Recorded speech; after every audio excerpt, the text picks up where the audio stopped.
우리가 지금 에스겔서를 공부하고 있습니다. 이 에스겔서를 읽으면서요, 사실 내용을 이해하기가 그렇게 쉽지만은 않은 것은 본서가 이스라엘의 특수한 역사를 배경으로 하고 있기 때문에 그렇습니다. 예컨대 미국 사람들이요, 한국 사람들의 이 분단의 아픔이나 그 밖에 또 민족적인 그런 고통들을 이해하기가 쉽지 않을 겁니다. 예컨대 남북 이산 가족 찾기 운동이나 그 밖에 분단으로 인한 그런 어려움들, 문제들, 그것들이 사실 한국 사람들에게는 가슴의 문제잖아요. 그렇죠? 머리의 문제가 아니라 가슴의 문제인데, 그 나라 백성이 아니면 민족적인 아픔은 쉽게 이해할 수 있는 부분은 아닌 겁니다. 오늘 본문의 이스라엘의 경우가 바로 그렇습니다. 우리가 쉽게 이해하지 못할 이 민족적인 아픔들이 에스겔서 전체를 흐르고 있는 겁니다. 그래서 우리가 이 에스겔서를 좀 더 잘 이해하려면 그들의 민족적인 아픔을 좀 공감하려고 하는 그 자세가 필요한 것 같아요. 마치 우리나라에 이 한의 아픔이 있는 것처럼 이스라엘 백성들에게 있는 이 민족적인 아픔, 하나님에게 선택받았으나 버림받을 수밖에 없었다라고 하는 이 아픔들, 그 아픔들을 좀 공감할 수 있는 마음들이 필요할 것 같습니다. 우리가 1장을 살펴보았지만 에스겔이 유대왕 여호야긴과 더불어서 바벨론의 포로로 끌려올 때가 이제 시간적으로 환산한다면 주전 597년입니다. 이 제2차 포로 시기거든요. 그리고 에스겔이 선지자로 부름받을 때가 주전 593년입니다. 그리고 바벨론에 의해서 예루살렘이 완전히 함락되고 폐허가 된 때가 언제냐면 주전 587년입니다. 유다가 멸망하는 때죠.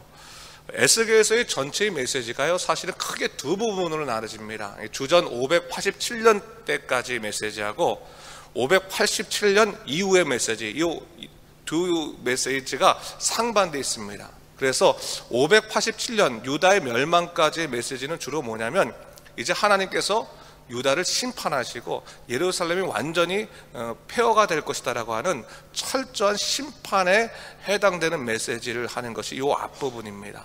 그리고 나서 이 587년이 지나가고 나면 그 다음부터는 어떤 메시지냐면 회복에 관한 메시지가 이제 에스겔서에 써 있어요. 우리가 지금 읽는 4장의 말씀은 주전 587년 이전이잖아요.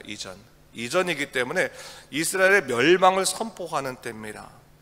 사실 에스겔이 소명을 받아 말씀을 전하는 그때도 아직까지 예루살렘이 완전히 멸망한 것은 아니었습니다. 당시 시드기야가 그 이스라엘을 통치하고 있을 때죠. 유다를 통치하고 있을 때였는데, 이 시드기야 때 마지막 때 있었던 예루살렘의 그러한 그 풍토가 어떤 풍토였냐면, 하나님께서 과연 예루살렘을 멸망시키겠느냐, 그렇지 않을 것이다, 반드시 회복시키실 것이다 라고 하는 낙관론이 많았습니다. 그 낙관론이 우세할 때 그때 아니다, 하나님이 너희를 심판하신다, 너는 죄값을 치러야 된다라고 예루살렘에서 이제 유다에서 선포한 그 선지자가 누구냐면 그 에레미야예요. 에레미야. 그리고 오늘처럼 바벨론 땅에서 하나님께서 그들을 멸하실 것이다 라고 선포한 사람이 에스겔입니다. 그래서 이 에스겔이 그 선포하면서도 얼마나 가슴이 아팠겠어요.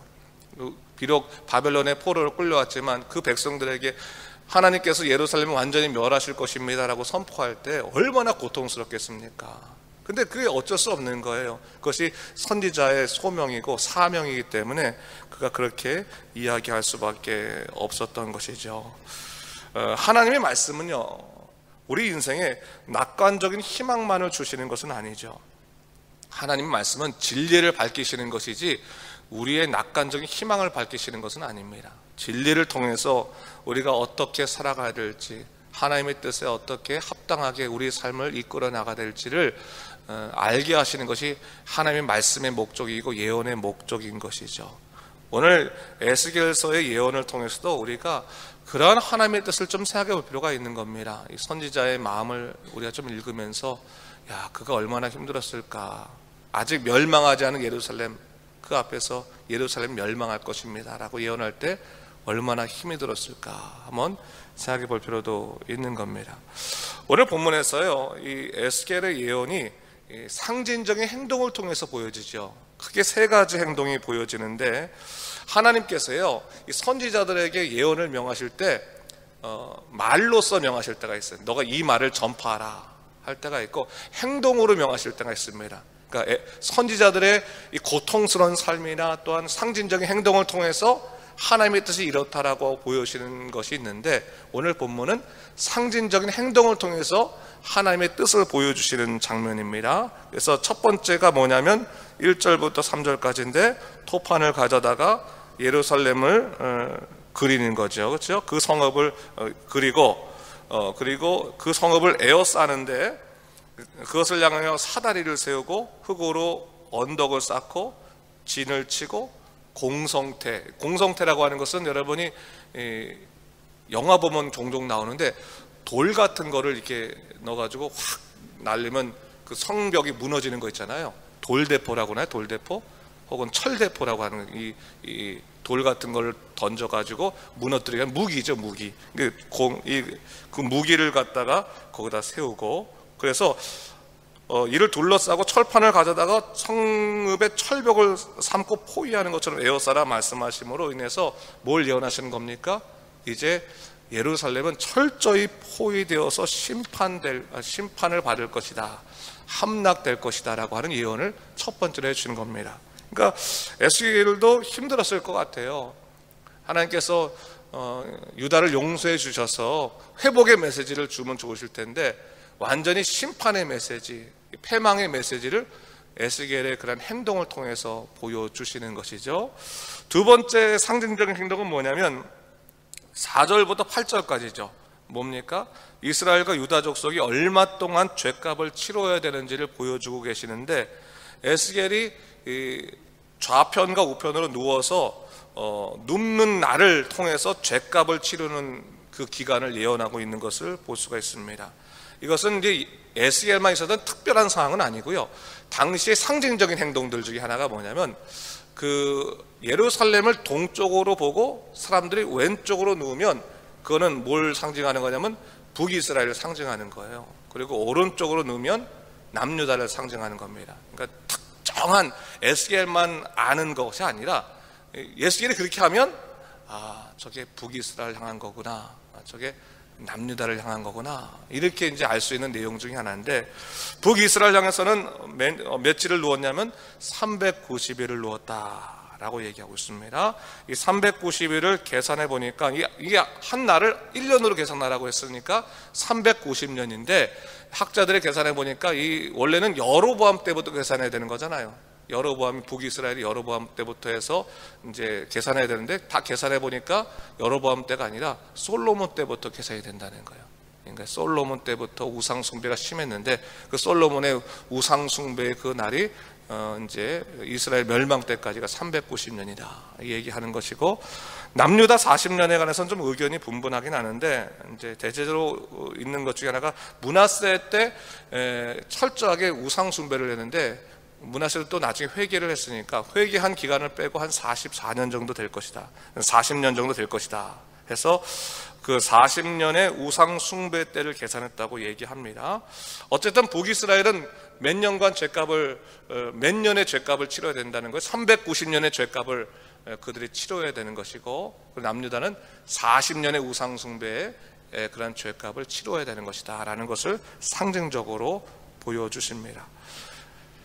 말로 하면 더 편할 것 같은데, 너희들이 390년간 우상 숭배를 했다, 남유다를 향해선 너희가 40년 동안 너희가 하나님의 마음을 아프겠다라고 하면 좋을 것 같은데, 하나님께서는 에스겔을 390일간 눕게 하시고 또 40일간 눕게 하심으로 하나님의 고통, 참으심의 마음들을 에스겔의 이 삶을 통해서 보여주셨다라고 하는 것이죠.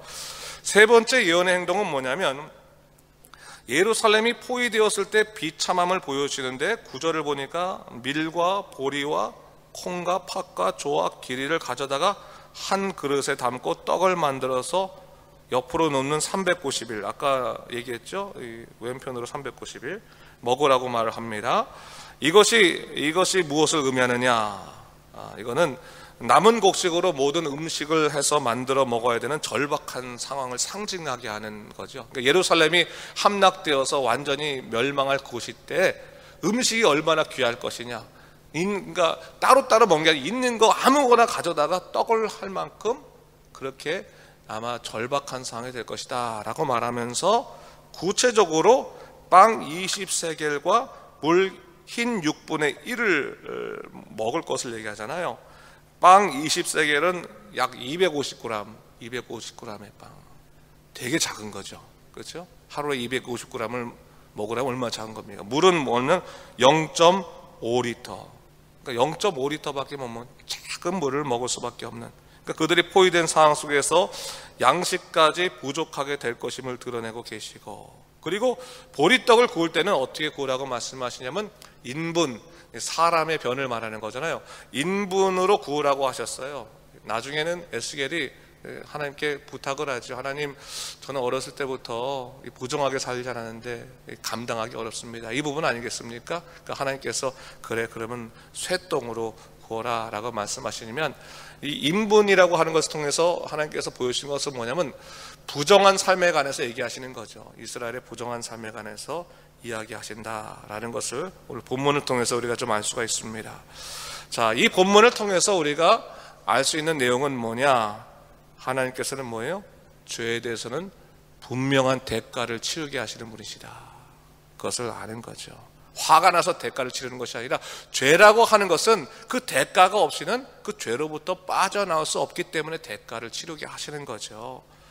대가를 치르기 위해서, 대가를 치르지 않고 용서하시는 경우는 성경은 없어요.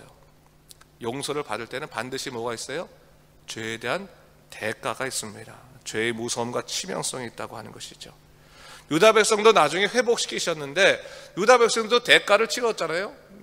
70년간의 그런 포로 생활을 끝내고 돌아온 것이지 그 대가를 치르지 않고 돌아온 건 없죠. 여러분, 우리도 마찬가지죠. 우리도 죄에 대한 대가를 치르지 않고는 용서를 받을 수 없습니다. 그런데 우리가 죄에 대한 대가를 참 감사한 것은 내가 치른 것이 아니라 누가 치루었습니까? 예수 그리스도께서 십자가의 희생을 통해서 우리의 죄에 대한 대가를 치르셨죠.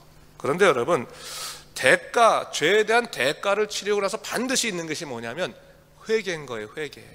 이스라엘 백성들도 고생하고 고통스럽고 나니까, 야, 이 죄를 지으니까 이렇게 고통스러운 거구나라는 것을 알고 나서 회개하고 하나님께 돌아온 것이잖아요. 근데 오늘날 우리도 마찬가지죠. 예수 그리스도가 죽으셨다는 것을 우리의 대가, 내 죄에 대한 대가라는 것이라고 분명히 인식하면 우리 삶에 드러날 수밖에 없는 것이 뭐냐? 그것이 회개라고 하는 거. 회개. 그러니까 구원의 확신의 선제적인 삶의 모습이 뭐냐? 회개는 반드시 필요한 거예요. 그러니까 구원의 조건은 아니에요. 하지만 구원의 선제적인 모습 중에 하나는 뭐예요? 회개인 거예요. 왜냐하면 내가 죄가 이렇게 큰데, 내가 죽을 수밖에 없는 존재였는데 예수 그리스도께서 나를 위해서 십자가에 죽으셨다. 주님이 죽으실 만큼의 큰 죄를 지었으니 주님 저를 용서하여 주시옵소서라고 하면서 회개하게 되는 거죠. 그래서 회개가 참 중요한 것 같아요. 회개치 않고 용서받았다고 하는 것은 아니고, 나는 구원의 백성인데 회개의 그러한 경험이 없다라고 한다면 자기가 정말로 구원의 은혜 가운데 있는지는 확인해 봐야 될 겁니다. 교회를 다닌다고 해서 무조건 다 나는 교회에 등록하자마자 난 하늘나라의 백성이다라고 생각하는 건 그건 바람직한 것은 아닌 것 같아요. 내가 정말로 구원의 은혜에 들어간다라고 한다면 십자가의 보혈의 능력이 내 삶의 감사의 이유가 되는지, 또한 그것을 통해서 내가 회개의 능력을 통해서 하나님을 온전하게 바라보게 되는지를 우리가 봐야 되는 것이고, 회개 없이 용서받았다고 하는 것은 어떻게 보면 십자가의 은혜를 값싸게 만드는 것이죠. 그래서 항상 우리가 인식해야 할 것은 뭐냐면, 회개가 구원의 선제 조건은, 그러니까 구원의 조건은 아니지만 회개가 내가 구원을 받았다고 하는 하나의 증거로서 등장한다고 하는 것은 우리가 성경의 가르침이기 때문에 그것을 우리가 인식할 필요가 있겠습니다. 자, 오늘 우리가 이 본문을 다시 한번 정리하면서 할 것은 뭐냐? 에스겔은 참 고통스러웠던 그런 선지자였습니다. 이제 다가올 예루살렘의 멸망을 바라보면서 어떻게 할 수 없는 자기가 하나님의 마음을 돌이키고 싶은 마음이 있죠. 하나님 돌이켜 주십시오. 예루살렘에서는 어떤 일이 있었다고 그랬습니까? 그들은 아예 예레미야의 예언을 무시했죠. 예레미야를 핍박했죠. 그러면서 천만의 말씀, 하나님께서 우리를 버리지 않으신다. 왕이여, 저 예레미야의 말을 속지 마십시오. 하나님은 반드시 우리를 회복시키실 것입니다. 우리를 구원하실 것입니다라고 희망찬 메시지를 전했는데, 하나님께서는 예레미야를 통해 진실을 알게 하시고 진리를 깨닫게 하셨지, 아무리 입술로는 낙관적인 얘기를 해도 그것을 듣지 않으셨습니다. 그렇다면 오늘 우리의 삶 가운데 진리를 아는 삶이 중요한 거죠. 우리 신약시대 가서는 진리는 누구인가? 예수 그리스도께서 진리 아니십니까? 항상 예수 그리스도의 십자가를 마음에 품고 예수님의 뜻대로 살아가는 것, 주의 말씀을 보고 십자가에 의지하여 살아가는 것이 진정한 삶이고, 그렇게 살아갈 때 우리는 우리의 죄를 지시고 죽으신 예수 그리스도의 은혜를 감사하지 않을 수 없고 그 은혜에 힘입어 살아갈 수밖에 없게 되는 것이고, 그 은혜를 힘입었을 때 우리는 겸손한 삶을 살 것 같아요. 더 욕심 부리지 아니하고, 야, 내가 덤으로 사는 인생인데, 죽을 수밖에 없는 인생이었다가 덤으로 사는 건데 욕심 부리지 말고 정말 주님의 은혜 가운데서 하나님 뜻대로 살자, 그런 마음을 품게 될 것입니다. 오늘 다시 한번 예수계를서를 보면서 민족적인 아픔도 한번 생각해 보시고, 우리가 정말 죄에서부터 구원받은 그 놀라운 은혜를 기억하면서 오늘 하루도 주님의 뜻 가운데 살아가는 여러분 되시기를 주님의 이름으로 축원합니다. 기도하겠습니다. 주 하나님 아버지, 감사합니다. 오늘 우리 에스겔의 그런 상징적인 행동을 통해서 하나님께서 유다를 향하신 메시지가 무엇인지를 다시 한번 보게 됐습니다. 죄가 얼마나 무서운지, 죄의 심판은 대가를 치르지 않고는 용서받을 수 없음을 다시 한번 깨닫게 되었을 때, 내가 죽을 수밖에 없었는데 나를 위해 죽으신 예수 그리스도의 은혜를 생각하면서 다시 한번 우리가 믿음으로 살아가도록 인도하여 주시옵소서. 그 사랑을 깨닫고 죄를 회개하고 하나님의 뜻대로 겸손히 살아갈 수 있는 믿음의 백성이 될 수 있도록 인도하여 주시옵소서. 감사드리며 예수님 이름으로 기도드립니다. 아멘.